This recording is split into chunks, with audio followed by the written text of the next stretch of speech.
Bonjour les audacieuses de la foi et bienvenue sur la chaîne Oser vaincre. Vous devez connaître les 4 dimensions de l'amour de Dieu ainsi que votre appel. Nous sommes dans la prière de l'apôtre Paul dans Éphésiens chapitre 3 au verset 17 à 19 où l'apôtre Paul nous dit que nous pouvons avoir une relation avec le Seigneur, nous pouvons être fondés et enracinés dans cette relation avec Christ. Nous sommes en mesure, il nous dit que nous sommes en mesure de connaître l'amour de Dieu qui surpasse toute connaissance. Voici donc cette prière. Au verset 17, il dit ceci. Que le Christ habite dans votre cœur par la foi. Je prie que vous soyez enracinés et fondés dans l'amour. Nous devons avoir une relation stable avec Dieu. Pas une relation occasionnelle, une relation superficielle en dents de scie. Vous souvenez-vous de la parabole que Jésus mentionne dans Matthieu 7, versets 24 à 27? Il s'agit de ces 2 hommes qui ont construit leur maison. L'un l'a construit sur le sable et l'autre sur le roc. En fait, le roc représentait Christ. Et lorsque la tempête est arrivée, celui qui a construit sa maison sur le roc n'a pas vu sa maison se détruire. Sa maison a tenu le coup, sa maison a résisté. Par contre, l'autre, celui qui a bâti sur du sable, sa maison a été balayée par la tempête. Donc, l'apôtre Paul nous dit que nous pouvons avoir cette relation avec le Seigneur Jésus et être enracinés en lui dans son amour. Le verset 18 nous dit que vous puissiez être capable de comprendre avec tous les saints quelle est la largeur, la longueur, la hauteur, la profondeur de l'amour de Christ et de connaître cet amour qui surpasse toute connaissance. Lorsque vous prenez un livre, vous pouvez mesurer sa longueur, sa largeur, son épaisseur, mais vous ne pouvez pas mesurer sa profondeur. L'apôtre Paul dit qu'il veut que nous sachions que nous pouvons comprendre la hauteur, la longueur, la profondeur et la largeur. Il dit que nous devrions être capables de mesurer les choses de 4 façons. Paul parle de 4 dimensions, alors que nous sommes dans un monde à 3 dimensions. Paul dit au verset 18, « Je veux que vous connaissiez les 4 dimensions de l'amour de Dieu. » Peu importe à quel point nous essayons de tout mesurer, nous n'obtenons que 3 dimensions. Mais Paul nous fait comprendre ici qu'il existe 4 dimensions. Allons maintenant dans le livre de Jean, chapitre 3, pour essayer d'illustrer tout cela. Dans le livre de Jean, au chapitre 3, Jésus rencontre un homme nommé Nicodème, un responsable de la loi, un dirigeant d'Israël. Il est venu voir Jésus secrètement dans la nuit. Et il lui dit essentiellement, et je paraphrase en disant, « Que dois-je faire pour mériter le ciel ?» Jésus lui répond, « Voici comment. Vous devez naître de nouveau. » Alors Nicodème répond en disant, « Mais comment un homme peut-il naître quand il est vieux? Peut-il une seconde fois entrer dans le sein de sa mère et naître de nouveau? » Donc nous voyons là que Nicodème utilise bien les 3 dimensions. Mais la réponse de Jésus est celle-ci. Ce qui est né de la chair est chair. Et ce qui est né de l'esprit est esprit. Donc Jésus, il lui fait comprendre ici qu'il existe une 4e dimension. Et il lui parle de la dimension spirituelle. D'accord? Maintenant, allons au chapitre 4, donc toujours dans le livre de Jean. Jésus rencontre cette femme samaritaine au puits. Il dit à la femme, donc après plusieurs échanges, il lui dit, si tu savais vraiment à qui tu parles, tu me demanderais de te donner de l'eau à boire. Et cette femme lui dit, et je paraphrase, ce puits est profond. Il mesure 30 mètres. Tes bras font 80 centimètres de longueur. Par quel moyen comptes-tu descendre dans ce puits et me donner à boire? Parce que Jésus n'avait aucun récipient avec lui. Mais pourtant, il lui dit, si tu savais qui j'étais, tu me demanderais de l'eau à boire. Donc, elle ne comprend pas. Elle est dans cette dimension à 3 niveaux. Et Jésus répond, voilà comment ça marche. Il y a de l'eau qui jaillit de votre être le plus profond. Oublions maintenant le chapitre 5 du livre de Jean, allons directement au chapitre 6. Jésus est en train de prêcher. Il rassemble autour de lui plusieurs personnes. La Bible dit qu'il y avait 5000 hommes, sans compter les femmes et les enfants. Donc tous étaient là pour écouter Jésus prêcher. Jésus a prêché toute la journée, jusqu'à ce que les disciples disent, « Hé Jésus, tu sais, il est tard, ces gens ont faim. Pourquoi ne pas terminer le service et laisser ces gens aller manger quelque chose ?» Et là, la réponse de Jésus, et je paraphrase, « Tiens, j'ai une idée géniale. Et si vous leur donnez à manger vous-même ?» Réponse des disciples, « Eh bien, nous avons 2 poissons et 5 pains. C'est génial comme idée, Jésus, n'est-ce pas? » Et là, Jésus prend ces éléments, il rend grâce à Dieu et nous assistons à un miracle, la multiplication. Et alors, Jésus commence à rompre le pain et les poissons et la Bible dit qu'il a nourri tout le monde. Et pour prouver le bien fondé de sa leçon, ce qui se passe, c'est que Jésus dit aux disciples, ramassez les morceaux qui restent. Et la Bible déclare qu'ils ont rempli 12 paniers. Autrement dit, il y a eu plus de morceaux restants par rapport à ce qu'ils avaient au départ. Donc, nous voyons ici que Jésus leur a prouvé qu'il y avait une dimension spirituelle qui va au-delà des dimensions physiques. J'espère que vous arrivez à me suivre. L'apôtre Paul parle de notre relation dans Éphésiens 3, 19. Il dit, « Je veux que vous soyez capables de comprendre l'amour de Christ qui surpasse toute connaissance. » Il surpasse notre capacité à le connaître. Pourtant, nous avons la capacité de l'expérimenter, de le comprendre. Nous comprenons tous l'infini, n'est-ce pas?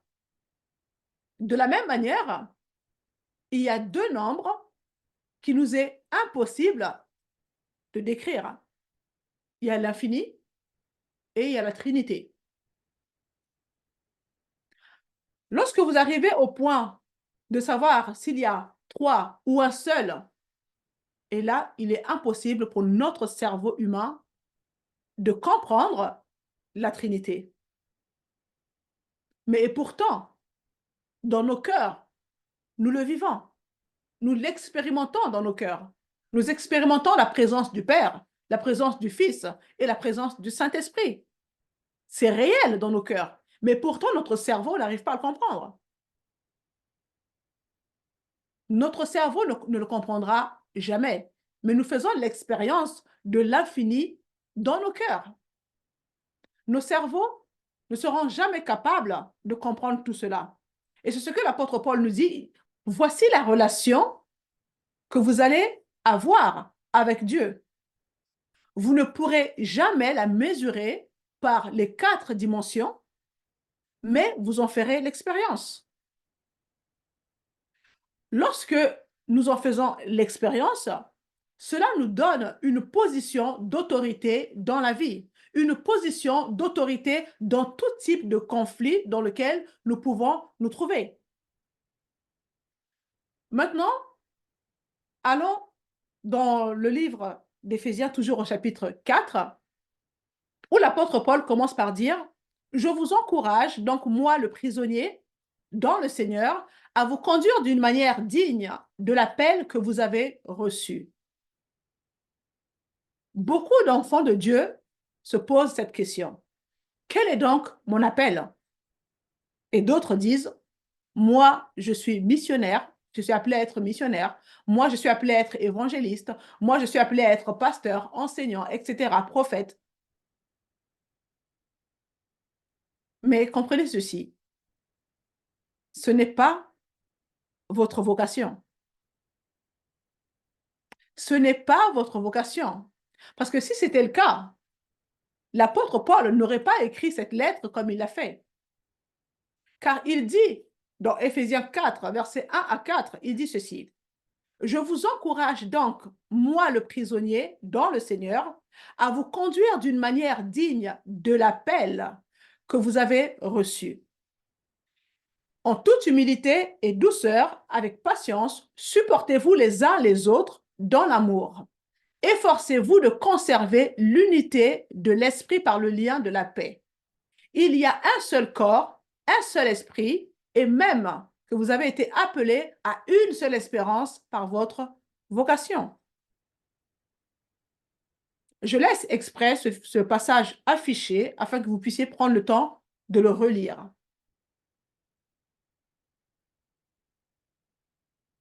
Ma question est, combien d'appels y a-t-il? Un seul. Un appel.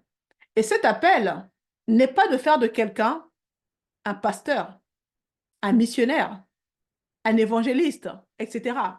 Il dit qu'il n'y a qu'un seul appel qu'il nous décrit ici. Cet appel implique d'avoir le lien de la paix, l'unité de l'esprit par le lien de la paix. Vous êtes appelés à une vocation et vous devez en être digne. Amen. Conduisez-vous avec humilité et douceur, vous efforçant de préserver l'unité de l'esprit par le lien de la paix. Voici notre appel, mes sœurs. C'est là notre vocation. Notre vocation est de construire l'unité dans le corps de Christ. Maintenant, lisons quelques versets qui suivent et je vais vous donner une illustration pour bien comprendre. Il dit au verset 3, « Efforcez-vous de conserver l'unité de l'esprit par le lien de la paix. Il y a un seul corps. » Autrement dit, il n'y a pas de corps baptiste, il n'y a pas de corps catholique, il n'y a pas de corps pentecôtiste, il n'y a pas de corps de la grâce, il n'y a pas de corps de la foi, il y a un seul corps de Christ et un seul esprit. De même, vous avez été appelés à une seule espérance par votre vocation, une seule espérance par votre appel. Il y a un seul Seigneur, une seule foi, un seul baptême. Et là aussi, il y a encore un débat dans le corps de Christ concernant le baptême, sur la façon dont nous avons été baptisés. Alors, il y a ceux qui disent, « Ah, mais moi, j'ai été baptisé au nom de Jésus seulement. » Et d'autres qui vont dire, « Ah ben non, mais moi, j'ai été baptisé selon la Trinité, au nom du Père, du Fils et du Saint-Esprit. » Là aussi, c'est un débat dans certaines églises. Mais Paul dit qu'il y a un seul baptême. Le baptême d'immersion. On est d'accord? Bon, lorsque vous avez été baptisé, pendant que votre tête était sous l'eau, la question est, avez-vous entendu ce que le pasteur a dit? Il aurait pu dire pendant que vous étiez sous l'eau, je te baptise au nom de Mickey Mouse. Vous ne l'aurez pas su. Vous ne l'aurez pas su. Amen. Parce que vous étiez sous l'eau. Vous ne pouvez pas l'entendre. Donc, en quelque sorte, vous ne faites que supposer qu'il vous a baptisé au nom de la Trinité ou au nom de Jésus tout court. Nous devons simplement reconnaître qu'il n'y a qu'un seul baptême. Une fois baptisé dans le corps de Christ, que ce soit par aspersion, que ce soit par immersion, que ce soit au nom de Jésus, que ce soit au nom du Père, du Fils et du Saint-Esprit, nous sommes tous baptisés en Christ, dans un seul corps. C'est ça l'importance. Amen. Peu importe ce que vous pensez au sujet du baptême, vous trouverez toujours une autre façon de faire ailleurs.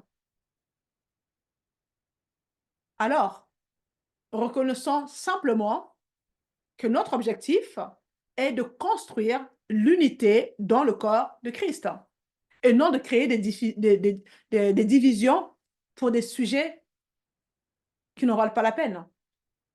Amen. Au verset 6, il dit ceci. Il y a un seul Dieu et Père de tous. Il est au-dessus de tous, agit à travers tous et habite en nous tous. Cependant, à chacun de nous, la grâce a été donnée à la mesure du don de Christ.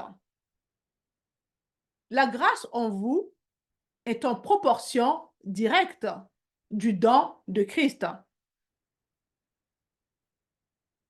Si vous n'avez pas la grâce suffisante pour accepter quelqu'un qui a été baptisé d'une manière différente par rapport à la vôtre, si vous n'avez pas assez la grâce pour accepter quelqu'un qui a une opinion de théologie différente qu'à la vôtre, si vous n'avez pas assez la grâce pour accepter une personne qui a un style de musique différent par rapport à ce que vous écoutez dans votre église, si vous n'avez pas assez la grâce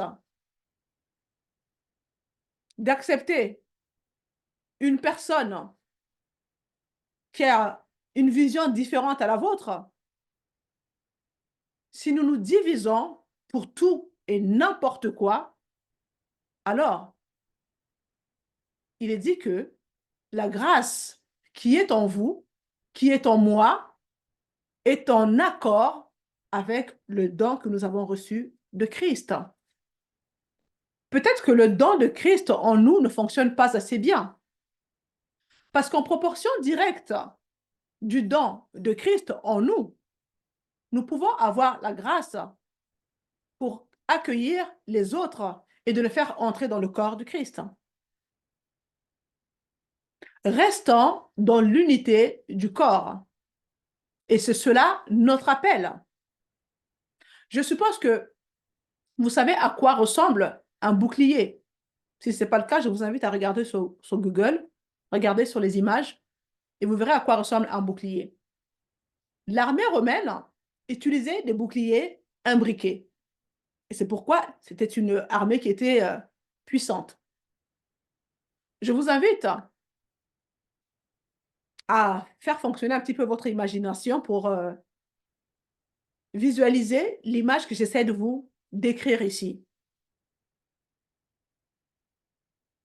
Essayez de visualiser 3 personnes côte à côte. D'accord? Ces 3 personnes sont debout, côte à côte. Chaque personne a un bouclier devant. Bon, on va supposer que je fais partie de ces 3 personnes et moi, je suis au milieu. Il y a une personne à ma droite et une personne à ma gauche. Et nous avons chacune un bouclier. Et nos boucliers, pardon, sont imbriqués aux autres, c'est-à-dire accrochés. Mon bouclier est accroché à la personne qui est à ma gauche et à la personne qui est à ma droite. Bien. Maintenant, j'espère que vous arrivez à visualiser le schéma. Si l'ennemi essaie de venir m'attaquer, moi qui suis au milieu, j'ai une protection à gauche et j'ai une protection à droite. Vous comprenez? Difficile donc pour l'ennemi de se frayer un chemin. Parce que devant, il y a 3 boucliers qui sont imbriqués. Et il ne peut même pas passer par la gauche pour m'attaquer parce qu'il y a une personne sur ma gauche. Il ne peut pas passer non plus à droite pour m'attaquer parce qu'il y a une personne sur ma droite. Vous voyez? Maintenant, moi qui suis au milieu, pour X raisons, je commence à critiquer la personne qui est sur ma gauche. Comme on aime bien faire dans l'église. On critique, on parle sur les autres. Je parle sur la personne, je parle des mauvaises choses sur la personne à gauche. Cette personne apprend que Ornella raconte des mauvaises choses sur elle. Qu'est-ce qui va se passer? La personne va s'écarter de moi. Ensuite, je commence aussi à critiquer la personne qui est sur ma droite. Sa couleur de peau me pose un problème. Et je commence à parler. Qu'est-ce qui va se passer? Cette personne va également s'écarter de moi. Maintenant, on a créé un espace. On a creusé un espace, à gauche comme à droite. Si l'ennemi vient pour attaquer, il trouvera un passage. Cela fait de la place au diable. Vous voyez? Alors, les 3 personnes, du coup, deviennent vulnérables. Parce que le bouclier ne sont plus accrochés. Il n'y a rien qui fait barrage devant nous. Le diable peut attaquer à gauche comme à droite. Il y a un passage. On a fait de la place au diable. D'accord? Il y a donc un pouvoir dans l'unité. Il y a un pouvoir à s'unir en imbriquant nos boucliers. Amen. Vous comprenez? Lorsque nous parlerons de l'armement dans Éphésiens chapitre 6, vous remarquerez que tout l'armement est uniquement frontal. Il y a le bouclier, la ceinture, en fait, tout est sur le devant de la personne. Autrement dit, une personne n'est protégée que sur le devant, mais elle est vulnérable à gauche, à droite, son dos également est vulnérable. Mais lorsque nous sommes connectés au corps du Christ, alors à ce moment-là, nous sommes protégés sur les côtés. Vous savez, dans le corps du Christ, on n'a pas besoin d'être spectaculaire. Nous devons tout simplement être à notre place. Si nous sommes à notre place et que nous sommes fidèles, souvenez-vous, nous en avons parlé lors du premier partage du livre d'Éphésiens, la personne fidèle dans l'Église. Si nous sommes à notre place et fidèles dans la position que nous sommes censés occuper, nous devenons une protection pour le reste du corps de Christ. La force de l'unité. Revenons à Éphésiens chapitre 4, verset 7. Il dit ceci. À chacun de nous, la grâce a été donnée à la mesure du don de Christ. C'est pourquoi il est dit, il est monté sur les hauteurs, il a emmené des prisonniers et il a fait des dons aux hommes. Ce verset est intéressant car il s'agit d'une citation ou une paraphrase du livre de Psaume, chapitre 68, verset 18. Cependant, l'apôtre Paul détourne complètement la façon dont il est écrit dans le livre des Psaumes. Dans le livre de Psaumes, il est dit que lorsque Jésus est descendu du ciel sur la terre, il a reçu des dons de la part des hommes. Et l'apôtre Paul, lui, inverse complètement la situation. Il dit, Jésus fait des dons aux hommes. Alors on peut se poser la question, mais pourquoi est-ce qu'il a inversé les choses de cette manière? Le passage de Psaume 68, verset 18, lorsque Jésus est descendu du ciel sur la terre, il a reçu des dons de la part des hommes. Il a reçu des dons de la part des hommes, en fait. Il a reçu comme, il vous a reçu de la même manière qu'il m'a reçu comme un membre de son corps. C'est ça que ça veut dire. D'accord? Il m'a reçu comme un membre de son corps. Il a reçu des dons de la part des hommes. Et ensuite, il a renversé la situation et a transformé ces dons, donc ces personnes qu'il a reçues en dons, il les a transformés en dons, D-O-N-S, qu'il a maintenant offert aux hommes. Alors, je vais essayer d'être un peu plus clair. Ce qu'il essaie de dire ici, c'est que lorsque Jésus reçoit quelqu'un comme don, d'accord, D-O-N, il reçoit quelqu'un comme un don. Alors, il dit, je reçois, je prends cette personne. Cette personne m'appartient. C'est mon don. Il fait maintenant partie de mon royaume. D'accord?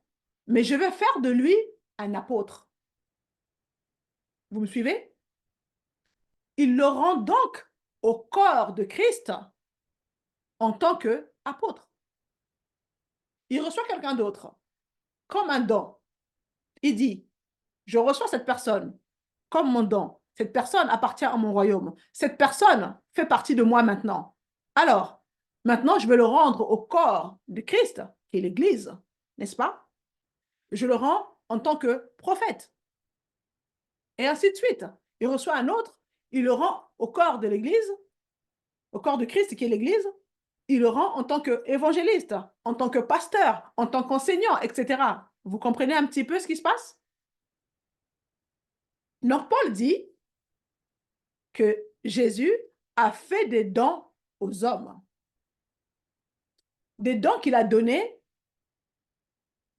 comme les apôtres, les prophètes, les évangélistes, les pasteurs, les enseignants, etc.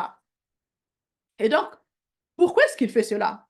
La réponse se trouve au verset 12. Il dit, par ses dons, le Christ a voulu former ceux qui appartiennent à Dieu. Ainsi, ils peuvent accomplir leur service de chrétien pour construire le corps du Christ. En voilà la raison.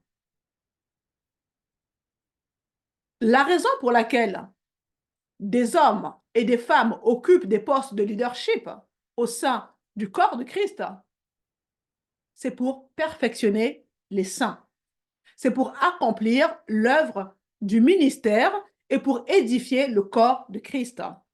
Ils ne sont pas là parce qu'ils sont importants. Non, mais parce qu'ils sont capables de construire l'unité et la force dans le corps.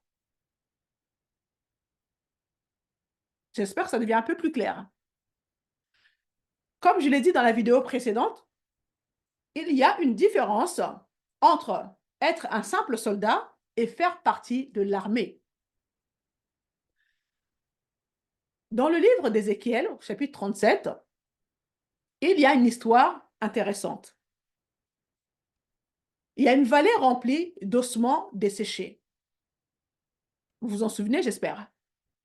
Les os de ceux des soldats qui ont combattu dans le passé et personne n'a récupéré leur corps après la bataille. D'accord? Donc, cette vallée, elle était remplie d'ossements desséchés. Et donc, les cadavres, les corps sont restés sur place jusqu'à ce qu'ils soient décomposés, jusqu'à ce que les animaux sauvages mangent leur chair et que le vent et les crues soudaines qui se produisent en Israël déplacent ces eaux. Rien n'était en ordre. Tout était mélangé. Rien n'était relié. D'accord? Et ainsi, Dieu dit au prophète, monte au sommet de la montagne et regarde la vallée. Et il dit, que vois-tu? Ézéchiel répond en donnant la description de la scène que je viens d'illustrer. Et Dieu lui dit, ces eaux peuvent-ils revivre? Et Ézéchiel a simplement dit, en regardant Dieu, mais Seigneur, c'est toi qui le sais. Et Dieu lui dit, je veux que tu prophétises. Et c'est ce qu'il fait. Puis tout d'un coup, il y a des secousses, il y a un bruit, il y a des mouvements. L'os de la tête commence à se connecter à l'os du cou. L'os du cou commence à se connecter au reste du corps. Et les os commencent à se rapprocher les uns les autres. Dieu dit, continue à prophétiser. Et c'est ce qu'il a fait. Et les organes internes ont commencé à se développer. Puis la peau a commencé à se développer également. Et Dieu dit à Ézéchiel, continue à prophétiser. Et alors qu'il prophétisait, la Bible dit que ces cadavres se sont tenus sur leurs pieds et que le souffle de vie est entré en eux et que c'était une très grande armée, une armée nombreuse. Amen. Alors, où est-ce que je vais en venir avec tout ça? Ils ne sont pas devenus 100 ou 1000 soldats. Ils sont devenus une très grande armée. Il y a une différence entre un groupe de soldats et une armée. Il y a une différence entre un groupe de personnes et un comité. Amen. Quand vous vous organisez, quand vous vous structurez, quand vous vous formez, c'est là que vous devenez une armée.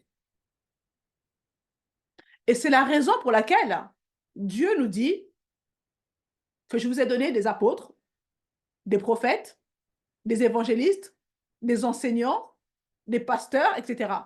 Rappelez-vous que je vous ai dit un peu plus tôt que l'apôtre Paul parlait de construire sur le fondement des apôtres. C'était une sorte d'introduction pour quelque chose qu'il allait nous dire un peu plus tard. Amen. Il va donc nous dire la signification du corps de Christ et qu'il y a des gens dans ce corps qui peuvent, à travers l'enseignement, à travers l'instruction du Saint-Esprit, nous organiser en un corps dans lequel nous sommes tous unis, solidement unis. Amen. Et si nous sommes solidement unis, alors il n'y a pas de place pour le diable. Nous sommes la protection les uns des autres. Continuons à lire. Il dit au verset 14-15, toujours dans Éphésiens chapitre 4, « Nous ne serons plus des petits enfants ballottés et emportés par tout vent de doctrine, par la ruse des hommes et leur habileté dans les manœuvres d'égarement. Mais, disons la vérité dans l'amour, nous grandirons à tout point de vue vers celui qui est la tête, Christ. C'est de lui que le corps tout entier, bien coordonné et solidement uni grâce aux articulations dont il est muni, tire sa croissance en fonction de l'activité qui convient à chacune de ses parties et s'édifie lui-même dans l'amour. » Nous venons donc ici d'illustrer cela avec le schéma de 3 personnes qui avaient des boucliers imbriqués les uns aux autres. Amen. Donc, ces personnes étaient bien assemblées, solidement unies et reliées les uns aux autres de manière à devenir et à former un seul corps indéfectible. Amen. Cependant, quand il y a des murmures, quand il y a des... Comment on appelle ça? Des disputes, des divisions, nous laissons de la place à l'ennemi qui peut facilement venir détruire cette unité.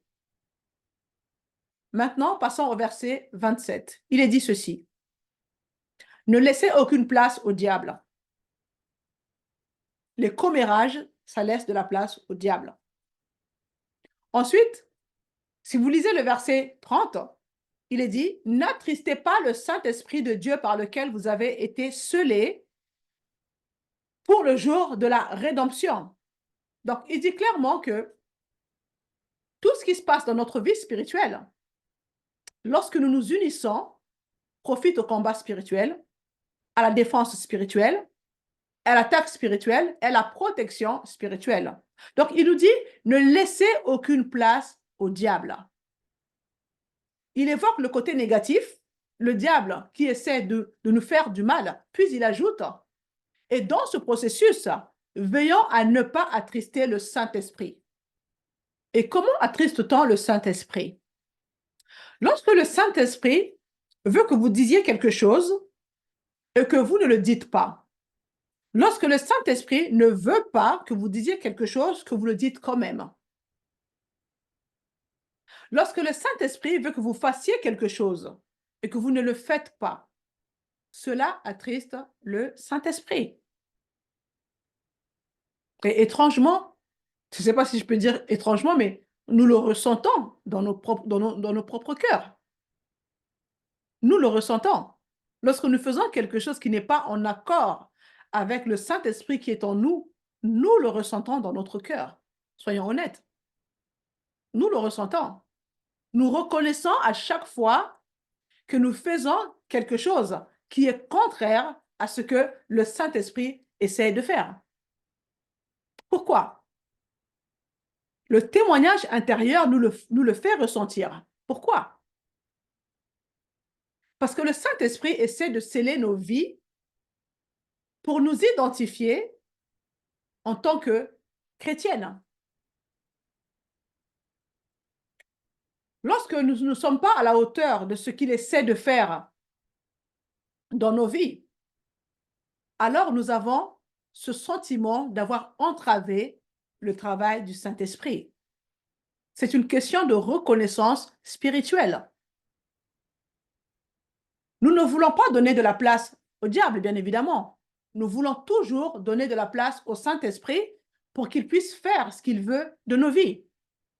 Nous savons qu'il est celui qui a formé de projets de paix pour nous et non de projets de malheur. Il n'a que de bonnes choses pour nous. Alors nous devons faire de la place au Saint-Esprit, lui obéir, lui laisser faire les choses et non laisser la place au diable dans nos vies qui vient pour voler, tuer et détruire. Amen. Lorsque nous obéissons au Saint-Esprit, alors nous sommes unis. Et Paul nous dit dans Éphésiens chapitre 4, verset 28, il dit que celui qui volait cesse de voler. C'est un bon principe de vie, n'est-ce pas? Cessez de voler. Si vous voulez être chrétien ou chrétienne, arrêtez de voler. Mais ensuite, il va encore un peu plus loin. Il dit qu'il se donne plutôt la peine de travailler honnêtement de ses propres mains pour avoir de quoi donner à celui qui est dans le besoin. Paul dit, devenez quelqu'un de capable parce que vous avez les ressources. Soyez capable de bénir les autres. Être une source de bénédiction pour les autres. Amen. Tout cela est un enseignement très pratique pour la simple raison qu'il nous enseigne sur le combat spirituel, sur le fait de ne pas donner de la place au diable, de s'immiscer entre nous. Amen. Regardons maintenant le verset 17 à 18. Voici donc ce que je dis et ce que j'atteste dans le Seigneur, ce que vous ne devez plus marcher comme les païens qui marchent selon la vanité de leur intelligence. Ils ont la pensée obscurcie, ils sont étrangers à la vie de Dieu à cause de l'ignorance qui est en eux et de l'endurcissement de leur cœur. Paul veut que nous marchions dans l'esprit pour que nous puissions connecter notre âme à notre homme spirituel, que nous puissions avoir des pensées spirituelles, une réalité des choses spirituelles dans nos pensées. Amen. Car lorsque notre âme est connectée à notre esprit, c'est la vie et la paix. Donc, il veut que notre mental ne soit pas vide. Lorsque nous pensons à l'expression avoir la pensée vide, nous pouvons avoir, ou la pensée vaniteuse, nous pouvons avoir cette image d'un bouddhiste faisant sa méditation de yoga, méditant au son des battements d'une main. Vous savez, comme pour se vider le cerveau. Mais ce n'est pas vraiment ce que ça veut dire lorsque l'apôtre Paul parle d'avoir une pensée vide ou avoir une pensée vaine. Au verset 17, il parle de la vanité de l'intelligence. Il dit, vos cerveaux sont remplis de vanité. Ils sont remplis des choses qui sont vides de sens. C'est ça que ça veut dire. Dans le livre de l'Ecclésiaste, le roi Salomon, qui est un homme qui a fait fortune, il a réalisé des grandes choses grâce à la sagesse que Dieu lui avait donnée.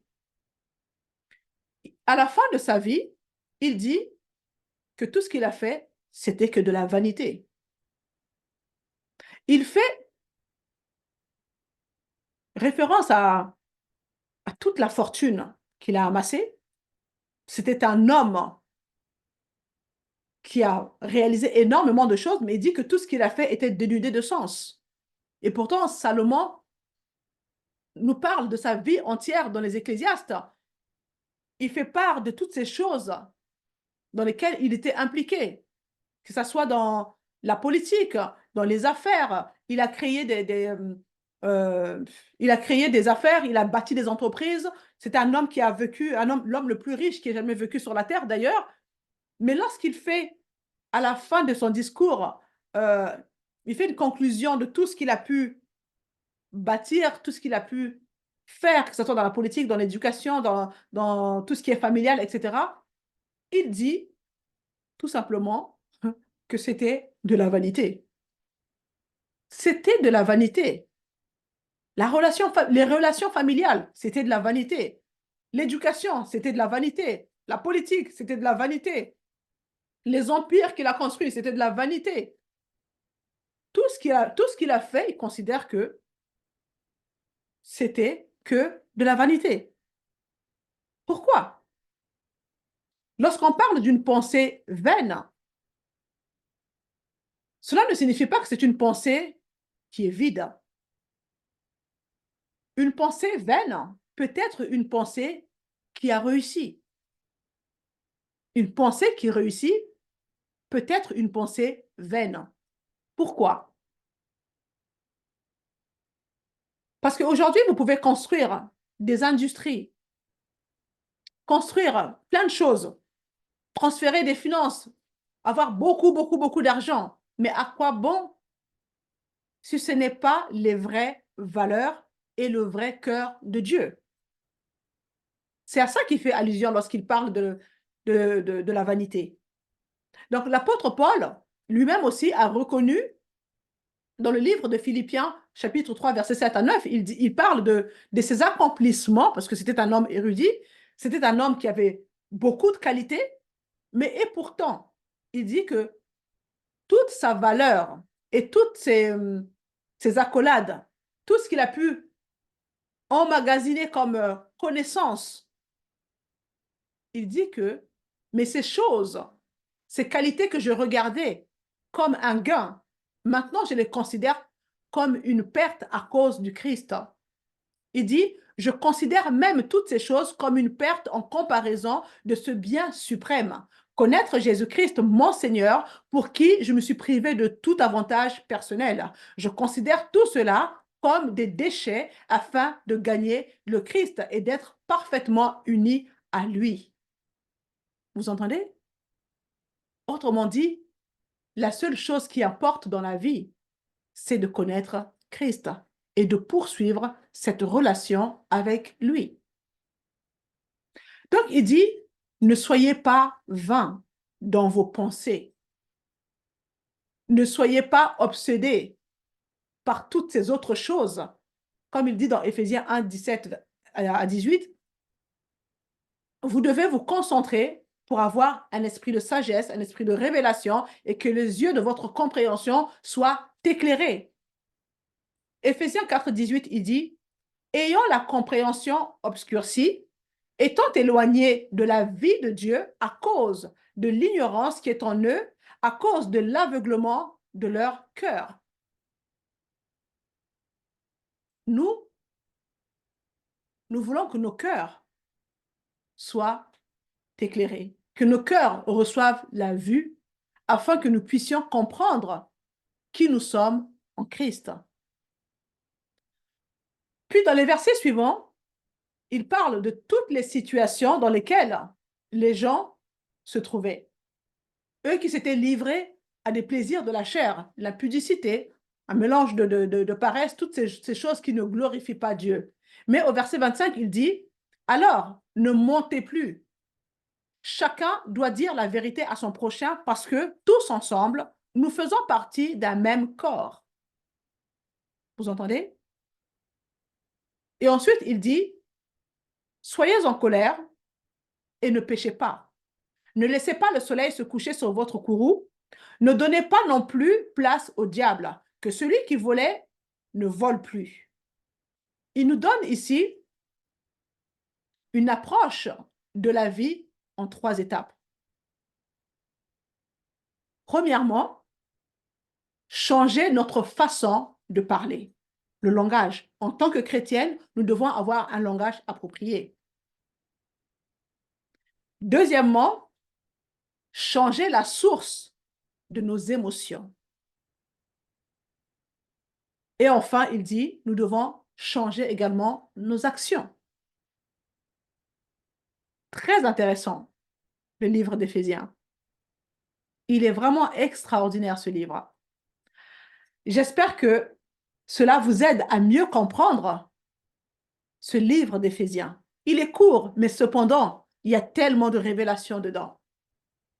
Nous allons continuer ça la semaine prochaine. Partagez la vidéo autour de vous.